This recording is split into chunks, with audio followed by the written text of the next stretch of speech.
the stage has been set for Jujutsu Kaisen to enter its final act. Whilst Shibuya was releasing, Gege stated in an interview that there will be 3 stages of Jujutsu Kaisen and that at the time he was working on the first one. This means we can expect 3 major arcs altogether: Shibuya, the Culling Games, and the yet to be named final arc of the story. Considering the recent developments in the manga, it's safe to say that the Culling Games will be concluding very soon. And on top of that, Gege recently stated that he wants to end JJK in 2023. Can we believe him? No, not really. Unless he plans to skip over multiple crucial plot threads, it's pretty much impossible for JJK to end in the 30th chapters we can expect for the remainder of this year. And thank God for that, because we don't want it to end that soon. But that comment is still pretty noteworthy because it does tell us that Gege wants to wrap things up. And taking into consideration his comment about 3 major stages for JJK, the time has come for the final arc to begin. I expect this final arc to officially begin anywhere between the next 5 to 15 chapters. And as exciting as that may sound, things couldn't be more terrifying for our protagonists than they are right now. Nobara is most likely dead,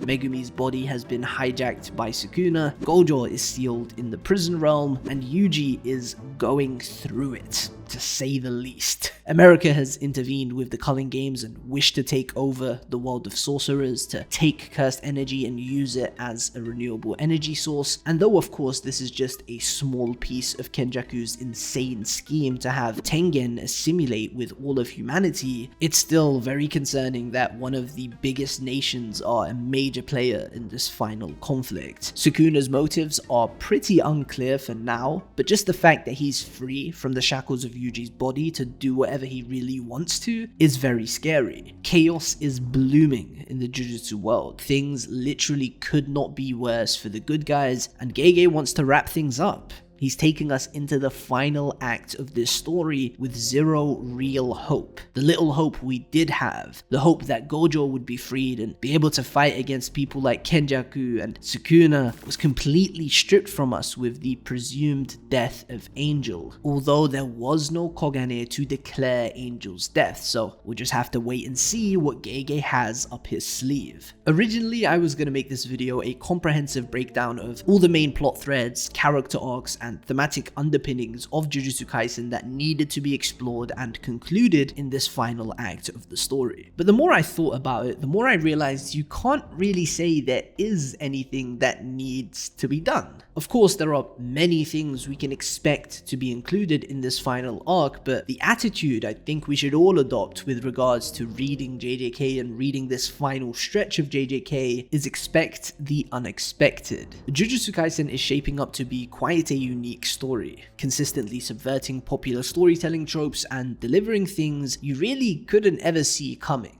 Sukuna taking over Megumi's body is a prime example of this, and it has thrown a wrench into everything everybody thought they knew about this story. It's not an often occurrence that you reach the endgame of a long-running shonen manga and literally have no clue what to expect. Gege has crafted a situation where he can do anything he so wishes to do, provided it's logically consistent with previous material. And it could not only work, but be absolutely fantastic. Even the death and sacrifice of Yuji at the end of the story, something everybody thought was a foregone conclusion from the very first chapter of the series, is pretty unclear now. Like, it doesn't really even have to happen. Sukuna's not in his body anymore. And that's what makes things so exciting but equally terrifying. I can't wait to look back on this story a year or 2 from now and see how things have turned out. And one thing I want to make clear is that I'm not saying there hasn't been substantial build up for this final section of the story, because there obviously has been.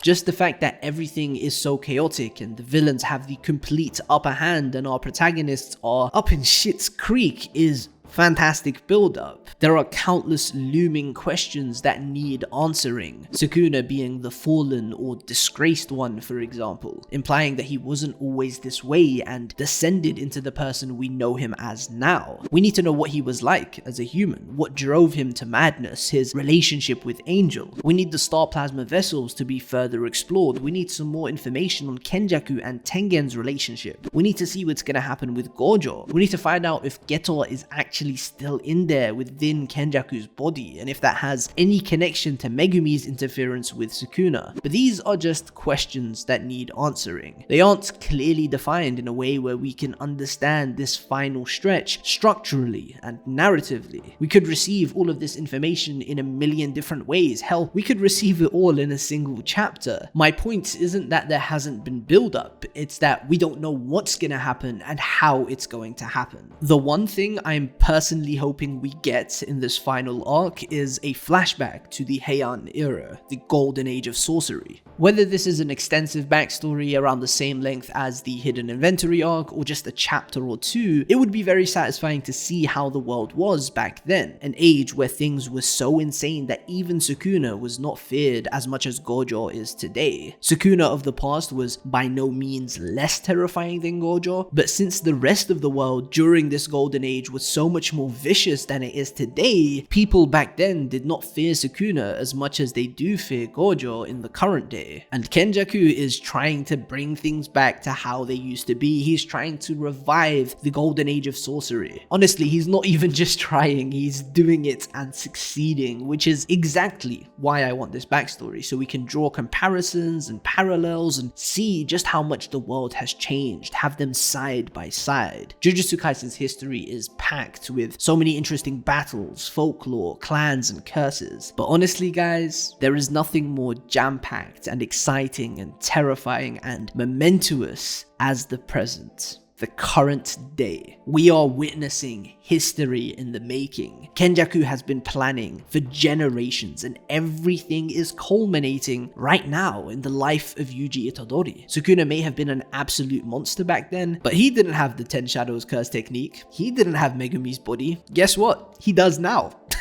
Master Tengen has been around for hundreds of years, serving as a pillar of security for the world of Jujutsu sorcerers. But even they have been compromised. Shit is just very scary and very hectic right now, and that's really the point of this video in a nutshell. Something else I also want to quickly address is that as much as Sukuna has stolen the spotlight recently, and the entire JJK community is fixated on what he's going to do, Kenjaku is just as, if not more of a threat for not only our protagonists, but the scale of the story. The things he has up his sleeve are huge, absolutely massive. Sukuna's kinda just chilling. He definitely does have his own goals, don't get me wrong. Sukuna has his own motives and things he's been working on in the background with Urame's assistance. Like taking over Megumi's body, for example. That was set up right from the beginning of the story. But I guarantee you, whatever Sukuna has in mind pales in comparison to Kenjaku's plans unless he's working with him. Sukuna wants to rule the world. Kenjaku wants to transcend it. He wants to create something so unbelievably out of this world that not even he could control it. He wants to evolve the very essence of cursed energy, something that Sukuna himself could be interested in. One of the biggest concerns I have right now is Sukuna and Kenjaku's relationship. Are these guys on the same page? Are they working together? Or are they just not getting involved with each other and inadvertently helping each other? That is most likely going to be cleared up very soon and we'll find out. But as I've probably said 5 times already in this video, anything could happen in any way. There is simply no better time to be reading Jujutsu Kaisen weekly than right now.